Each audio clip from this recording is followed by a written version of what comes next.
Hello everyone and welcome back to my YouTube channel Mr. Mathematical. Class 12 matrix के लिए बच्चा ये video है।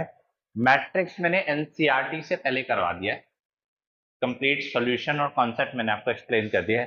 अब हम मैट्रिक्स कर रहे हैं आर डी शर्मा से। इससे पहले मैंने एक पार्ट अपलोड किया था मैट्रिक्स का ही, उसके हमने कुछ क्वेश्चंस देखे थे और कुछ कॉन्सेप्ट समझे थे। चलिए आज आगे कंटिन्यू करते हैं, ये हमारा सेकेंड पार्ट होगा। आर डी शर्मा से हम कर रहे हैं मैट्रिक्स, ठीक है। चलिए देखते हैं एक बार। सबसे पहला क्वेश्चन आपके सामने, चलिए कह रहा है if A is a square matrix such that, ये कंडीशन आपको गिवन है कि ए स्क्वायर आई के इक्वल है, आइडेंटिटी मैट्रिक्स के इक्वल है, देन फाइंड दिस। आपको एक्सप्रेशन सॉल्व करना है। तो देखिए इस एक्सप्रेशन को कैसे लिखेंगे हम, ए माइनस आई का whole cube plus A plus I का whole cube minus 7a। Plus B का होल क्यूब आइडेंटिटी आपको याद होनी चाहिए भाई, ए प्लस बी का होल क्यूब क्या होता है, A cube plus B cube plus 3a square B plus 3a B square, ठीक है। और a माइनस बी का होल क्यूब क्या होगा, a माइनस बी का होल क्यूब होगा A cube minus B cube minus 3a square B plus 3a B square. Last वाले में प्लस होता है, बाकी सब में माइनस है, बीच वाले में दोनों में माइनस और पहले वाले में भी प्लस होता है। तो पहले वाले में आइडेंटिटी लग गई, A cube minus B cube minus 3a square B plus 3a B square. Agreed. आगे प्लस का sign, A cube plus B cube plus 3a square B plus 3a B square minus 7a। चलिए अब बताइए कुछ cut रहा है? तो अगर हम ध्यान से देखें तो आई क्यूब से आई क्यूब कट गया, क्योंकि एक प्लस का एक माइनस का है। 3a स्क्वायर ये नेगेटिव का था, ये पॉजिटिव का था, कैंसिल हो गया, ठीक है। अब बचा हमारे पास क्या, ए क्यूब ये है, ए क्यूब ये है, तो twice of A cube 3a square ये भी था, 3a स्क्वायर ये भी था, तो 2 कॉमन ले लिया, तो ये भी क्या हो गया, ट्वाइस ऑफ ये 2 हो गया और ये अंदर क्या हो गया, 3 हो गया। चलिए नेक्स्ट, लास्ट में क्या बच रहा है, माइनस का 7a, यानी कि ये और ये 2 बार था, ये और ये 2 बार था, तो मैंने ट्वाइस कॉमन ले लिया और अंदर एक्सप्रेशन को लिख दिया -7a। चलिए अभी आपको बताया है क्वेश्चन में कह रहा है ए स्क्वायर किसके इक्वल है, आई के इक्वल है। बच्चा अगर ए स्क्वायर आई के इक्वल है तो दोनों तरफ अगर मैं प्री मल्टीप्लाई कर दूं ए से, ए क्यूब किसके इक्वल हो जाएगा, ए के इक्वल, क्योंकि ए इंटू आई क्या होता है, ए किसी भी मैट्रिक्स को आइडेंटिटी मैट्रिक्स से मल्टीप्लाई करोगे तो you will obtain the same matrix. ये छोटी छोटी बातें हैं जो आपको पता होनी चाहिए कि ए इंटू आई कितना होता है, ए होता है। यानी कि ए क्यूब की जगह मैं क्या लिख सकता हूँ, ए लिख सकता हूँ, ये रहा मेरा एक्सप्रेशन, प्लस ए की जगह मुझे ए ही चाहिए, ए इंटू आई स्क्वायर भी क्या होगा, ए ही होगा, -7। 3 + 1 4, 4a -7a, 8a -7a, the result is a. Final answer आपका ए आर, ठीक है। चलिए नोट कर लीजिए बच्चा। चलिए अगला क्वेश्चन देखते हैं, कहता है omega is a complex cube root of unity, ठीक है। आरडी में आपको एक क्वेश्चन मिल जाएगा, शो करना है कि इनका जो सम करके प्रोडक्ट आएगा वो 0 के इक्वल है, यानी ये 0 मैट्रिक्स शो करना है। तो complex cube root of unity का कॉन्सेप्ट अगर आप समझे तो 2 बातें आपको समझनी है। कॉम्प्लेक्स की ओमेगा क्यूब 1 के इक्वल होगा और 1 + ओमेगा स्क्वायर 0 के इक्वल होगा। तो this is the concept of complex cube root of unity, ठीक है। Omega cube is always equal to 1 और 1 + omega square is equal to 0। बस जिसको ये बातें पता है वो आराम से इस क्वेश्चन को सॉल्व कर देगा। क्या करना है, पहले वाले में एलएचएस लिया और एडिशन कर दिया, तो ये हो गया 1 + omega, 1 + omega, omega + omega square, omega plus omega square plus 1, ठीक है। Omega + omega square, omega square plus 1, 1 + omega, omega square plus omega add कर लिया मैंने, 1 + ओमेगा स्क्वायर और ओमेगा प्लस 1। एग्रीड। इसको किससे मल्टीप्लाई करना है, 1 ओमेगा ओमेगा स्क्वायर से। अब देखो कैसे मल्टीप्लाई करेंगे भाई, इस वाले को पहली रो पहला कॉलम, तो 1 + ओमेगा, रिजल्ट देखने क्या आएगा, 1 + ओमेगा ओमेगा दोनों से मल्टीप्लाई होगा तो plus omega square plus omega cube, फिर ओमेगा स्क्वायर दोनों से multiply, omega 4 plus omega square, ये पहला एलिमेंट आ गया। चलिए next, omega plus omega square, omega plus omega square, फिर प्लस ओमेगा इससे मल्टीप्लाई कर दो दोनों से और ऐड कर दो तो omega cube plus omega, omega square plus omega cube, omega square plus omega, omega plus omega cube plus omega cube plus omega square, ये आपके पास रिजल्ट आया। ठीक है, अब अगर हम ध्यान से समझे इसको, हमारा रिजल्ट आगे बढ़ाए हम, ये किस तरीके से आगे बढ़ेगा, 1 प्लस ओमेगा स्क्वायर, अगर आप इसको ध्यान से देखो तो ये कुछ दे रहा है वैल्यू, बोलो 0 दे रहा है, और इसमें से भी कुछ कॉमन आ रहा है, तो ये रिजल्ट ऐसा है 1 प्लस ओमेगा स्क्वायर प्लस बाकी की 3 टर्म में से ओमेगा स्क्वायर कॉमन ले लिया तो वो भी यही बनेगा 1 प्लस ओमेगा स्क्वायर। ठीक है, अब ऐसे ही इसमें देखो, omega square omega cube omega 2 बार आ रहा है, तो आप इसको क्या कर दो, twice of omega plus omega square plus omega cube, है ना, 2 बार आ रहा है ना, तो ट्वाइस कर दिया। अगला स्टेप देखो, ओमेगा 2 बार, ओमेगा क्यूब 2 बार, ओमेगा स्क्वायर 2 बार, वही वाली बात, ये भी ट्वाइस आ रहा है, omega plus omega square plus omega cube. क्या करें, पहले वाले में तो 0 आ गया, दूसरे वाले में भी 0 आ गया ये। ठीक है, सेकेंड में क्या करेंगे, कॉमन ले लो ओमेगा, तो ये हो जाएगा 1 plus omega square, agreed, 1 plus omega square. Next वाले में भी कॉमन ले लो 2 ओमेगा, तो 1 प्लस ओमेगा स्क्वायर, एग्रीड, तो 1 प्लस ओमेगा स्क्वायर, तो बस इसमें भी 0 डाला, इसमें भी 0 डाला, तो final answer is 0 0, LHS is equal to RHS, hence. तो बस आपको ये कॉन्सेप्ट याद करना है complex cube root of unity का, कि 1 plus omega square is equal to 0 and omega cube is equal to 1। चलिए नोट कर लीजिए इसको।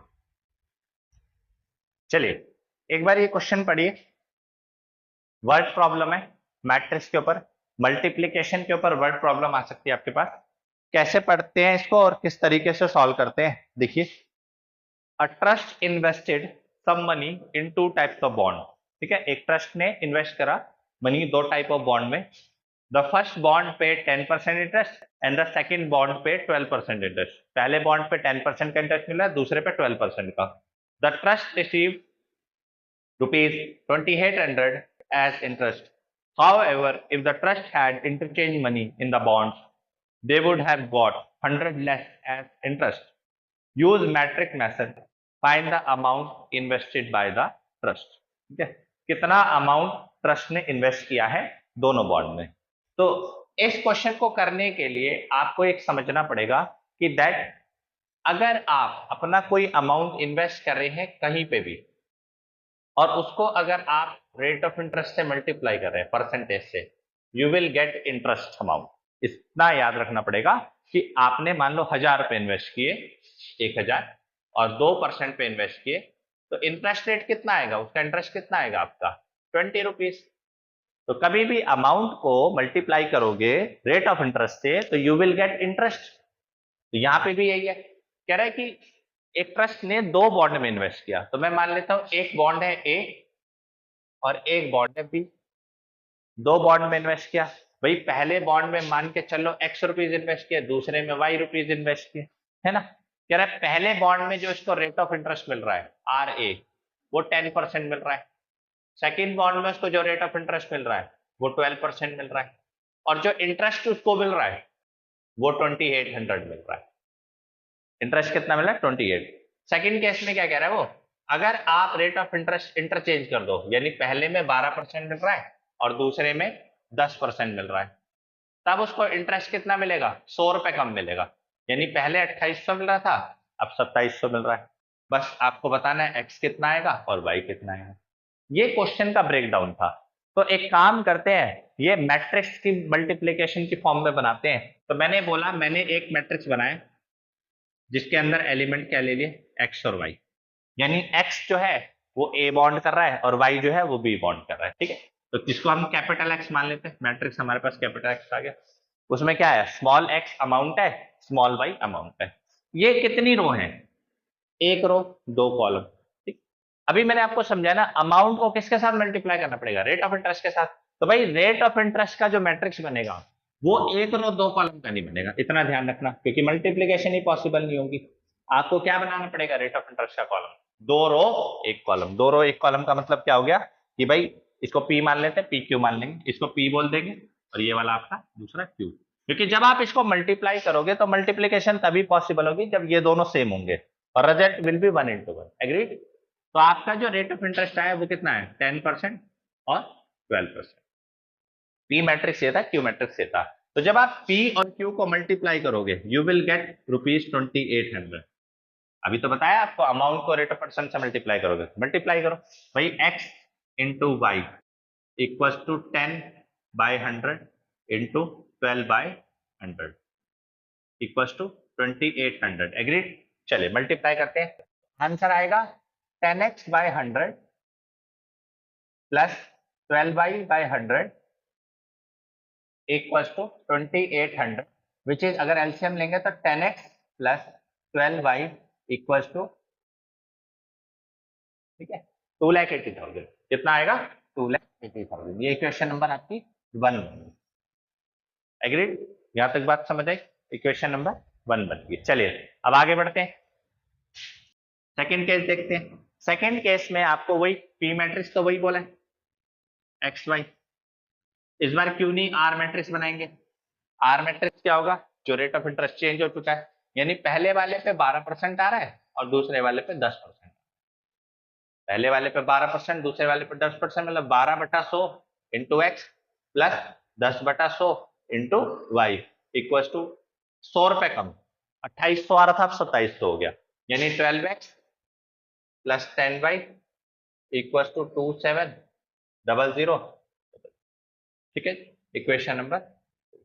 अब हम एलिमिनेशन या सब्स्टिट्यूशन मेथड लगा के अपने क्वेश्चन को सॉल्व करके रिजल्ट फाइंड कर सकते हैं। ठीक है, तो ये आपको एक्स और वाई की वैल्यू दे देगा जब आप, ठीक है, एलिमिनेशन या सब्स्टिट्यूशन लगा दोगे तो आपके पास रिजल्ट आ जाएगा, you will find X and Y. चलिए एक बार ये नोट कर लीजिए, फिर एक्स और वाई भी देखते हैं कैसे निकलता है। चलिए अब क्या करते हैं, एलसीएम ले लेते हैं। तो एक्स को एलिमिनेट करने के लिए एलिमिनेशन मेथड है एक्स करना है, तो 10 और 12 अगर हम देखें तो 60 बन सकता है इसका, 10 और 12 का, कि मतलब 10 को किस, इक्वेशन नंबर 1 को किससे मल्टीप्लाई करना पड़ेगा, 6 से, एंड इक्वेशन नंबर 2 को किससे मल्टीप्लाई करना पड़ेगा, इक्वेशन नंबर 2 को 5 से। ठीक है, ये भी 60 हो जाएगा, ये भी 60 हो जाएगा, तो सेम हो जाएंगे, एलिमिनेट हो जाएगा। 60x किससे मल्टीप्लाई किया, 72, 1 2 3 4 48। ठीक, नेक्स्ट इसको किससे मल्टीप्लाई करना है, 5 से, 60x 50y 1 2 3 4 35 18। ठीक है, 35 30 135। चलिए माइनस माइनस माइनस, सिंप्लीफाई किया, ये 2 आया, ये 2 आया, 22, 1 2 3 4 4 0 8 में से, ठीक है, 3 3 3 3 0 0 0 0 अपॉन में 22। 11 से जाएगा 2 पे तो 11 से जाएगा 3 पे। ठीक है, 2 से डिवाइड कर देंगे, 1 5 15,000 है ना, 15,000 आ गया। तो इसका मतलब जो बी बॉन्ड था उसमें कितने इन्वेस्टमेंट हुई, 15,000 रुपीज की इन्वेस्टमेंट। इक्वेशन नंबर 1 में पुट कर दो, पुट इन 1 या पुट इन 2, सेकेंड इक्वेशन में किसी में पुट कर दो, y की वैल्यू किसी भी इक्वेशन में पुट कर दो तो ये आएगा 1540, क्योंकि 10 से मल्टीप्लाई होगा ना, तो 15,000 10 से मल्टीप्लाई हो जाएगा, 1,50,000 हो जाएगा, और ये कितना रहा है, 2,70,000। तो 12x is equal to 2,70,000 minus 1,50,000, तो कितना बचा, 20,000 तो ये बच गया, और 1,20,000 डिवाइड कर देंगे 12 से तो कितना आ जाएगा, 10,000 रुपीज। तो देयरफॉर फर्स्ट बॉन्ड इन्वेस्टमेंट कितनी हुई, फर्स्ट बॉन्ड इन्वेस्टमेंट हुई 10,000 रुपीज 10,000, और सेकंड बॉन्ड इन्वेस्टमेंट कितनी, सेकेंड बॉन्ड इन्वेस्टमेंट कितनी है बच्चा? It is equal to 15,000। इस तरीके से आप इन्वेस्टमेंट निकाल सकते हैं। तो ये आपकी वर्ड प्रॉब्लम थी, मल्टीप्लिकेशन के ऊपर होती है जनरली, इसमें आप मल्टीप्लिकेशन का रूल लगाते हैं। ठीक है, चलिए नोट कर लीजिए। चलिए क्वेश्चन अच्छा है, show that the element on the main diagonal of skew symmetric matrix is 0। ये सारी प्रॉपर्टीज मैं आपको बता चुका हूँ। स्क्यू सिमेट्रिक मैट्रिक्स के बारे में मैं अपनी प्रीवियस वीडियो में अच्छे से समझा चुका हूँ, तो आप वहां पे जाके पहले ये पढ़ लीजिए, उसके बाद आपको ऐसे क्वेश्चन समझ आएंगे। देखिए इसमें हमें ना दो बातों पे फोकस करना है, एक तो डायगोनल, मेन डायगोनल, और दूसरा स्क्यू सिमेट्रिक, है ना। स्क्यू सिमेट्रिक मैट्रिक्स से स्टार्ट करेंगे। ये अगर स्टेटमेंट का क्वेश्चन आएगा, जिसको ये दो बातें नहीं पता होंगी वो इस क्वेश्चन को नहीं सॉल्व कर पाएगा। सबसे पहले स्क्यू सिमेट्रिक से स्टार्ट करते हैं। अगर कोई भी मैट्रिक्स स्क्यू सिमेट्रिक होगा तो उसका ट्रांसपोज करने पर वो किसके इक्वल हो जाएगा? नेगेटिव के इक्वल हो जाएगा। तो यही तो स्क्यू की कंडीशन होती है। स्क्यू सिमेट्रिक की कंडीशन यही तो होती है, ए का transpose is equal to minus है ना। तो अगर ए जो मैट्रिक्स आया है वो ए आई जे होगा, है ना। तो ए आई जे का ट्रांसपोज ये क्या हो जाएगा? ए जे आई, है ना। A J I equal to minus का A I J. Agreed. Second condition, main diagonal. हम जानते हैं फॉर मेन डायगोनल आई और जे दोनों इक्वल होते हैं, पोजीशनिंग आई और जे की इक्वल होती है। मैंने बोला ना ये दो बातें जिसको पता नहीं होगी वो ये स्टेटमेंट सॉल्व नहीं कर पाएगा। सबसे पहले मैंने क्या किया, ए को मान लिया ए आई जे, ए को मान लिया ए आई जे, इसका ट्रांसपोज किया तो आई और जे ने अपनी पोजीशनिंग चेंज कर ली। यहाँ पे ट्रांसपोज नहीं हुआ, ए आई जे हुआ, ये माइनस ही रहा। अब मेन डायगोनल में क्या प्रॉब्लम होती है कि आई और जे दोनों इक्वल होते हैं, ठीक है। मेन डायगोनल में तो इसका मतलब जे की जगह आई लिख दो और आई की जगह आई रहने दो, जे की जगह आई लिख दो, आई की जगह आई रहने दो। ये माइनस का आई आई इधर आके क्या हो जाएगा? प्लस का, इक्वल टू 0। तो twice of A I I equal to 0। तो ए आई आई इक्वल टू 0, ये आपका रिजल्ट है, ए आई आई इक्वल टू 0। तो अगर आई और जे इक्वल है तो हम कह सकते हैं ना, therefore A I J is equal to A J I, या फिर हम डायरेक्ट ये कह देते हैं कि A I I equal to 0। So main diagonal elements are 0 in skew symmetric matrix, skew symmetric matrix. ये आपका फाइनल रिजल्ट था, हेंस ट्रू। ठीक है, तो ये प्रेजेंटेशन है कि किस तरीके से आपको करना है। और ए आई आई इक्वल हो गया 0 के, तो इसका मतलब डायगोनल के एलिमेंट 0 के इक्वल हो गए। नोट कर लीजिए। चलिए ये कह रहे हैं ये एक स्क्यू सिमेट्रिक मैट्रिक्स है, आपको ए और बी और सी की वैल्यू फाइंड करनी है। तो अगर आपने स्क्यू सिमेट्रिक मैट्रिक्स की नॉलेज ले रखी है प्रीवियसली ही, तो आपको पता होगा कि एक तो मेन डायगोनल के एलिमेंट 0 होते हैं। तो मेन डायगोनल के एलिमेंट 0 होते हैं, उससे बेनिफिट क्या होगा कि बी आपका किसके इक्वल हो जाएगा? 0। क्या लिखोगे? Since main diagonal elements are 0, main diagonal elements are 0। Second चीज, मेन डायगोनल को छोड़ दो, ये जो दोनों एलिमेंट होंगे पेयर वाइज, ठीक है, जो नॉन डायगोनल के एलिमेंट्स होंगे पेयर वाइज, इन दोनों इनका मैग्नीट्यूड सेम होता है, साइन अलग अलग होता है। जैसे अगर ये 2 है तो ये -2 होगा, ये 3 है तो ये -3 होगा, और ये 1 है तो ये -1 होगा। स्क्यू सिमेट्रिक मैट्रिक्स की दो कंडीशन याद रखना कि स्क्यू सिमेट्रिक मैट्रिक्स को कैसे आइडेंटिफाई करते हैं। इनके साइन अलग अलग होंगे, मैग्नीट्यूड तो सेम होगा। तो मैग्नीट्यूड सेम होगा मतलब ए माइनस ए किसके इक्वल होगा? 2 के इक्वल होगा, तो ए इक्वल टू -2। बोलो बात समझ आइए। ऐसे ही सी किसके इक्वल होगा? माइनस सी किसके इक्वल होगा? 3। तो सी किसके इक्वल हो गया? -3। ये आपके पास एक नंबर में क्वेश्चन आता है, सिंपल आप ये बात बोल सकते हैं कि ए बी 0 ए -2 सी -3। ठीक है, तो ये आइडेंटिफाई करना सीख लिया, नोट कर लीजिए। चलिए ये वाला क्वेश्चन देखिए, if A is a square matrix then, बताइए ए प्लस ए का ट्रांसपोज क्या होगा? ए माइनस ए का ट्रांसपोज क्या होगा? ए इंटू ए का ट्रांसपोज क्या होगा? ठीक है, तो या तो ये सिमेट्रिक होगा या स्क्यू सिमेट्रिक। ऐसे टाइप के क्वेश्चन आपको जनरली इसी कैटेगरी के मिलेंगे। आपको ये शो करना है कि ये सिमेट्रिक है या स्क्यू सिमेट्रिक है। हमें नहीं पता कुछ भी, हम सिर्फ इसके बारे में जानते हैं ए के बारे में, ए स्क्वायर मैट्रिक्स है, ये भी नहीं पता कि ए सिमेट्रिक है क्यू सिमेट्रिक है। ए एक स्क्वायर मैट्रिक्स है, इसको कभी भी चेक करना हो, कभी भी आपको जो क्वेश्चन गिवन हो उसको चेक करना हो तो आप उस पर क्या करा करें, ट्रांसपोज लगा दे, ए प्लस ए के ट्रांसपोज का ट्रांसपोज, एग्री। अब ट्रांसपोज की प्रॉपर्टी मैंने आपको प्रीवियस वीडियो में समझाई, हल्का सा फिर भी समझा देता हूं। एडिशन में ट्रांसपोज में क्या हो जाएगा, ए का ट्रांसपोज प्लस ए के ट्रांसपोज का ट्रांसपोज, दोनों बातें सेम है। अगर मैं कहूं ये कहूं या ये कहूं एक ही है, अलग अलग पे ट्रांसपोज लगा दो या सम करने के बाद ट्रांसपोज कर दो, दोनों का रिजल्ट सेम आएगा। अब किसी भी, ये लिख दिया ए का ट्रांसपोज, और ट्रांसपोज का ट्रांसपोज हमेशा आपको ए मैट्रिक्स देगा। तो ये कुछ प्रॉपर्टीज है ट्रांसपोज की जो आपको पता होनी चाहिए कि ट्रांसपोज का transpose will gives you the same matrix. Second, A plus B का अगर आप ट्रांसपोज करते हो तो वो किसके इक्वल होगा, ए का ट्रांसपोज प्लस बी का ट्रांसपोज। थर्ड, ए और बी के मल्टीप्लीकेशन का ट्रांसपोज करते हो तो बी के ट्रांसपोज ए के ट्रांसपोज के इक्वल होगा, बी का ट्रांसपोज इनटू, ये तीन रिजल्ट आपको याद होने चाहिए। अब बताओ, पहले क्या था, ए प्लस ए का ट्रांसपोज, अब क्या है, ए का ट्रांसपोज प्लस ए, इसे ऐसे लिख सकता हूं, ए प्लस ए का ट्रांसपोज, एग्री। तो कभी भी किसी मैट्रिक्स का ट्रांसपोज करने पर सेम रिजल्ट मिल जाए पॉजिटिव में, तो देयरफॉर आप ये कह दोगे ए प्लस ए का transpose is symmetric matrix, symmetric matrix. अभी समझाया मैंने आपको ये सिमेट्रिक मैट्रिक्स क्यों है, क्योंकि इसका ट्रांसपोज करने पर पॉजिटिव रिजल्ट आ रहा है, इसी वजह से सिमेट्रिक मैट्रिक्स है, एग्री।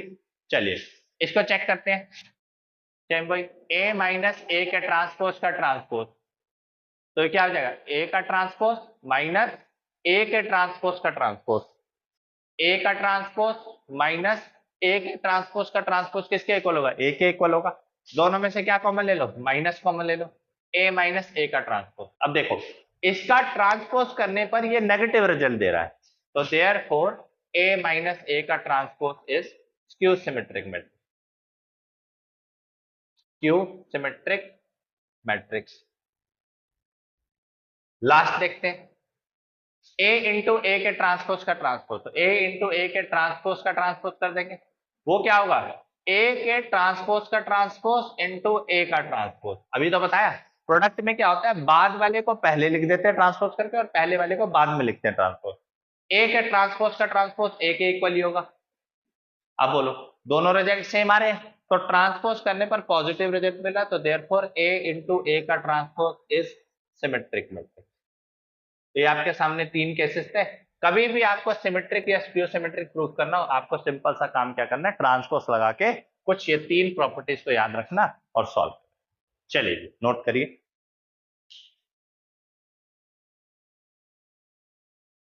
देखिए इस क्वेश्चन में देखिए, शो दैट बी का transpose A B is symmetric और skew symmetric according as A is symmetric और स्क्यू सिमेट्रिक। तो इसका मतलब इसको चेक करना है कि ये सिमेट्रिक है स्क्यू सिमेट्रिक है।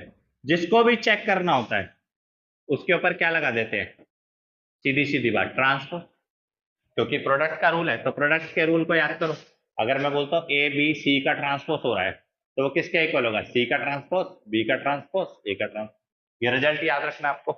तो भाई बी का ट्रांसपोज, ए का ट्रांसपोज, बी के ट्रांसपोज का ट्रांसपोज, बी के ट्रांसपोज का ट्रांसपोज, बी का ट्रांसपोज, ए का ट्रांसपोज, बी के ट्रांसपोज का ट्रांसपोज किसके इक्वल होगा, बी के इक्वल होगा।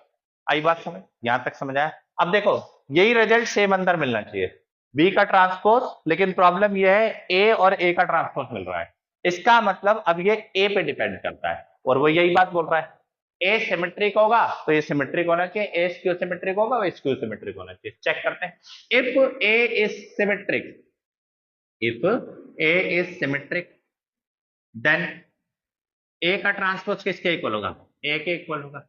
इक्वेशन नंबर 1 में पुट कर दो, ये 1 मान लो, इसमें पुट कर दो, ए का ट्रांसपोज ए के इक्वल होगा। तो बताओ ये रिजल्ट पॉजिटिव आ गया, तो देयरफॉर बी का transpose A B is symmetric when A is symmetric। तो जब A सिमेट्रिक होगा तभी B का ट्रांसपोज A भी सिमेट्रिक होगा। लॉजिक क्लियर हो। नेक्स्ट देखो, सेकंड केस देखो, if A is skew symmetric, if A is skew symmetric, अगर A skew symmetric होगा देन क्या होगा, A का ट्रांसपोज किसके इक्वल हो जाएगा, माइनस A के इक्वल हो जाएगा, है ना। A का ट्रांसपोज किसके इक्वल हो गया, माइनस A के इक्वल, देन A का transpose equal to minus A। तो बस यहाँ पे क्या कर देंगे, B का ट्रांसपोज A की जगह क्या लगा देंगे, माइनस A। इसको ऐसे भी तो लिख सकता हूँ माइनस B का ट्रांसपोज AB। अब बोलो इसका रिजल्ट नेगेटिव आ रहा है, हम यही तो बोलेंगे B का transpose AB is skew symmetric, skew symmetric when, कब, A is skew symmetric, when A is skew symmetric। तो जब A skew symmetric होगा तभी B का ट्रांसपोज AB भी स्क्यू, हेंस ट्रू। ये आपका, चलिए नोट कर लीजिए। Show that all positive integral power of symmetric matrix is symmetric. तो अगर सिमेट्रिक मैट्रिक्स देख ले तो लेट कर लेते हैं ए बी सिमेट्रिक मैट्रिक्स, ए मान लेते हैं। उसने क्वेश्चन में बोला है कि एक सिमेट्रिक मैट्रिक्स है, तो हमने उसको क्या मान लिया, ए मान लिया। तो अगर ए मान लिया तो ए का ट्रांसपोज करने पर क्या आ जाना चाहिए, ए आना चाहिए। देयरफॉर ए का ट्रांसपोज इज इक्वल टू ए, क्योंकि सिमेट्रिक मैट्रिक्स है। अब वो कह रहा है show that all positive integral power of symmetric matrix is symmetric. Integral positive power, एक काम कर लेते हैं एन ले लेते हैं, एन एक इंटीजर है और सारी पॉजिटिव पावर 1 2 3 4 5, कह रहा है ये जो है ये सिमेट्रिक होना चाहिए। तो कुछ भी हमें सिमेट्रिक प्रूव करना होता है हम उस पर ट्रांसपोज लगा लेते हैं, है ना। तो अगर हम इस पर ट्रांसपोज लगाएंगे ए की पावर एन का मतलब क्या हुआ, A into A into A into A on to N times पर, है ना।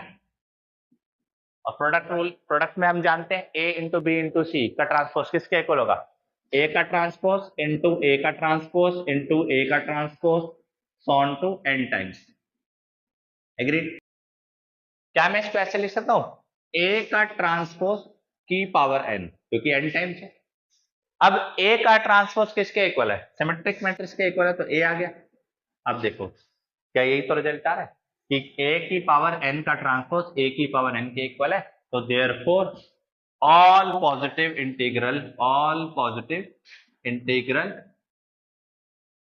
power of symmetric matrix is symmetric, symmetric matrix is symmetric। बोलो लॉजिक क्लियर हुआ,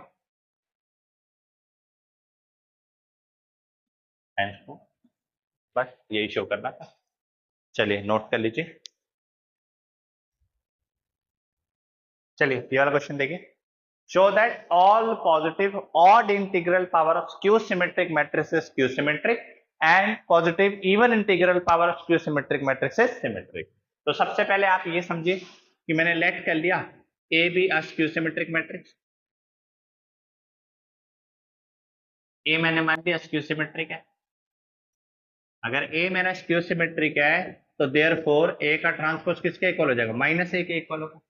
अब वो कह रहा है इंटीग्रल पावर, तो एक बात बताओ इंटीग्रल पावर क्या होगी, ए की पावर है, कह रहा है इसका ट्रांसपोज करो, इसका ट्रांसपोज करो। तो करते हैं, अभी जैसे प्रीवियस पार्ट में किया था a into A on to N times, ठीक है। इसको ऐसे भी ए की पावर टी इंटू ए की पावर टी इंटू ए की power T on to N times. क्या ये नहीं हो जाएगा, ये ए की पावर ए के ट्रांसपोज की पावर है, एग्री। चलिए आगे देखते हैं। अब ए के ट्रांसपोज की पावर एन, पहले तो देखो ए का ट्रांसपोज किसके इक्वल है, माइनस ए के इक्वल है। तो आप बोलोगे माइनस ए की पावर एन, क्या मैं इसको ऐसे लिख सकता हूं, माइनस 1 की पावर एन इंटू ए की पावर एन, एग्री। अब एक बात समझने की कोशिश करेंगे कि ये एन पे डिपेंडेंट है। अगर आपका एन, अगर आपका एन जो है वो ऑड है, इफ एन इज ऑड, तो क्या होगा, तो रिजल्ट आएगा माइनस ए की पावर एन।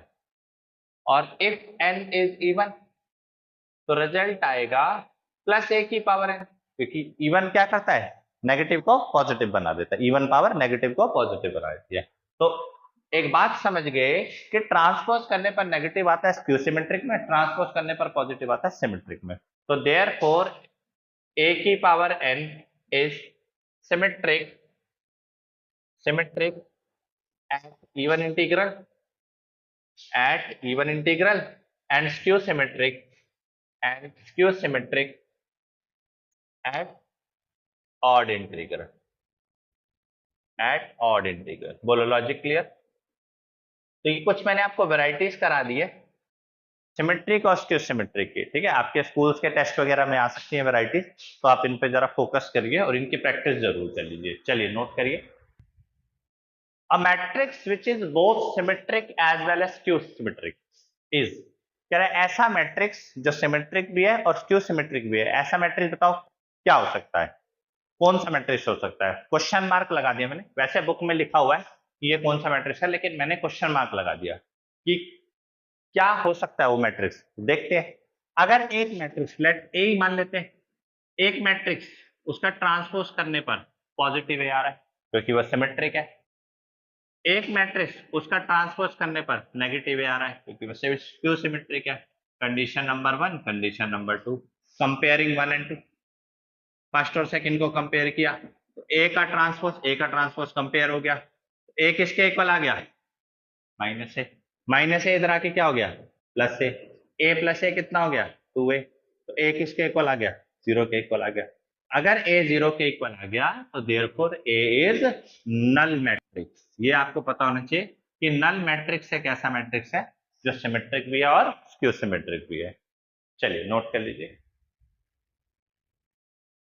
चलिए बच्चा, अलजेब्रा ऑफ मैट्रिक्स में इतना ही, मैंने आपको बेसिक सारी बातें बता दी, कुछ एक्स्ट्रा कॉन्सेप्ट भी बता दिए, रेफरेंस बुक से भी मैंने आपको क्वेश्चंस करवा दिए, कॉन्सेप्ट समझा दिए। अगर आपने इन वीडियोस को अच्छे से देख लिया तो आपका मैट्रिक्स स्ट्रांग हो जाएगा। इसके बाद फर्दर और वेराइटीज भी हमारे पास होती हैं, वो हम आगे कंटिन्यू जरूर करेंगे, ठीक है।